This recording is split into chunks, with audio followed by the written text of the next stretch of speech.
भगवान को अर्पित कर दें, तो उससे समर्पण का जो भाव हमारे अंदर आएगा वो एकदम संसारिक कर्म है। आप बिल्कुल उसमें ये मत जाइए कि भागवतिक कर्म ही समर्पित किया जाता है। नहीं, भगवान ने कहा यद करोषि, जो आप कर रहे हैं। ये तो सर्वाणि कर्माणि मयि सन्न्यस्य मत्पराः अनन्ये नैव योगेन माम ध्यायन्तु उपासते। भगवान ने कहा ये तू सर्वाणि, न धर्माणि कहा न पुण्यानि कहा। भगवान ने कहा ये तू सर्वाणि। अब सर्वाणि में पाप कर्म नहीं आएंगे, क्योंकि कर्म शब्द तभी सार्थक होता है जब पाप रहित होता है। अगर वो उसमें पाप जुड़ जाता है तो कुकर्म हो जाता है। तो ये तू सर्वाणि कर्माणि, कुकर्म नहीं। अगर वो अधर्म युक्त हो गया तो पापाचरण अशुभ कर्म बन जाता है। तो हमारे द्वारा सावधानी ये रखनी है कि अधर्म न बनने पावे, पापाचरण न बनने पावे, किसी भी तरह का प्रलोभन हमारे माइंड को, हमारी बुद्धि को लुभायमान न कर पावे, हम अपने धर्म से विचलित न रहें। तो वो कर्म जब हम भगवान को समर्पित करते हैं तो भागवत धर्म बन जाता है, वो हमें भगवत प्राप्ति के योग्य बनाने लगता है। और कहीं कर्म करते हुए नाम जप हो तब तो फिर क्या कहना, फिर तो और विजय प्राप्त हो गई। और हम ये कहते हैं कि हर समय हम कर्मानुष्ठान में ही नहीं रहते, बहुत सा समय हमें ऐसा मिलता है जो हम व्यर्थ में नष्ट कर देते हैं। जैसे हमारे पास 24 घंटा होते हैं तो हम 6 घंटे अधिक से अधिक सोते होंगे या 7 घंटे, क्यों? कम ही सो पाते हैं। कम ही सो पाते हैं कह रहे। हाँ, कम ही सो पाते, बहुत अच्छी बात है। हम तो बिल्कुल आखिरी हद कहते हैं कि 6 घंटे या 7 घंटे बहुत सोने वाला होगा, नहीं तो 5 घंटे 4 घंटे, जो जैसी साधना में युक्त है उतना। इसके बाद हमारे पास जो, मानो हम 6 घंटे जोड़ लेते हैं, हमारे पास 18 घंटे बटे, 6 को 24, 4 विभाग करते हैं तो 18 घंटे बचे। 6 सोने में चले गए, 18 घंटे में हम 12 घंटे सेवा रख लें, 12 घंटे काम रख लें, बहुत बिजी कार्य 12 घंटे। हमें लगता है कोई मुश्किल ही 12 घंटे कार्य करता होगा बराबर अनवरत। नहीं तो थोड़ा काम किया फिर विश्राम, थोड़ा काम किया फिर विश्राम, ऐसे। तो जब हमें विश्राम की स्थिति मिली तब तो नाम जप कर सकते हैं।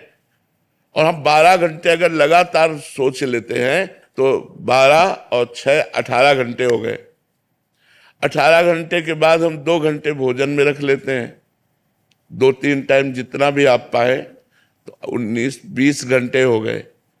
20 घंटे के बाद हम 1 घंटा मनोरंजन रख लेते हैं। संसारिक आदमी अगर करना भी चाहे, पेपर पढ़ना है, समाचार देखना है या और भी जो भी करना है, इसके बाद 3 घंटे ऐसे बचते हैं जिनमें आप बिल्कुल भजन कर सकते हैं। आप उन 3 घंटे में बताओ क्या कर सकते हैं? हमने 12 घंटे आपको काम के लिए दिए, 6 घंटे सोने के लिए दिए, 2 घंटे भोजन के लिए दिए, 1 घंटे मनोरंजन के लिए दिए, तो 3 घंटों का प्रयोग आप बताओ कहाँ करोगे? अगर वो 3 घंटे भजन में लगा दिए जाए तो हम एक बहुत अच्छी साधना कर लेंगे, बीच बीच में नाम जप करते हुए।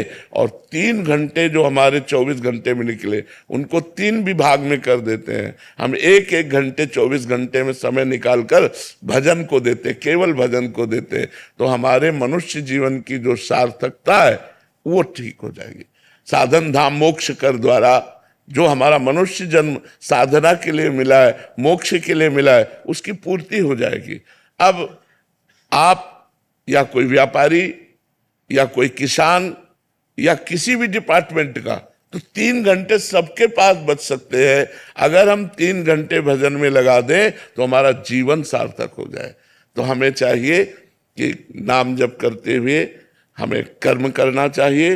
तो आपका कर्म ही आपकी पूजा है, बस उसमें सावधानी इतनी कि अधर्म ना होने पावे, क्योंकि अधर्म हो गया तो फिर वो पूजा नहीं, वो पाप है। और अगर अधर्म नहीं हुआ और वो कर्म हम भगवान को समर्पित कर दिए तो वो पूजा ही हो जाएगी। जैसे गला काटना कभी पूजा नहीं होता, लेकिन अर्जुन जी को भगवान आदेश करते हैं इनका गला काटिए। माम स्मर युद्ध च, उठ खड़े हो, मेरा स्मरण करो। तो वो कर्म कितना भी भयावना क्यों ना हो, यदि वो धर्म पूर्वक है और भगवत समर्पित कर दिया जाए और नाम जप किया जाए तो उसी कर्म से हमें भगवत प्राप्ति हो जाएगी। रजनीश जी इंदौर से। श्री हरिवंश। श्री हरिवंश महाराज जी, भगवान मांसाहार और द्यूत क्रीड़ा जुआ खेलने को छोड़कर जितने भी महत् पापाचरण होते हैं मुझसे सभी हुए हैं शरणागति के पूर्व। कृपया दंड विधान करें या इनका प्रायश्चित या शमन कैसे करूं ताकि प्रारब्ध नाम ना जप बने। कीजिए, किसका प्रश्न है? नाम जप कीजिए और ये नियम ले लीजिए कि अब लो नशानी अब ना नशे हो। आज तक जो हमसे हुआ वो हुआ, अब नहीं होगा। पक्का नियम ले लो और नाम जप करो, भगवान का यश श्रवण करो, भगवान की लीला कथा श्रवण करो, भगवत सेवा विराजमान कर लो ठाकुर जी की। अलग से कोई प्रायश्चित करने की जरूरत नहीं, सब इसी से भस्म हो जाएगा।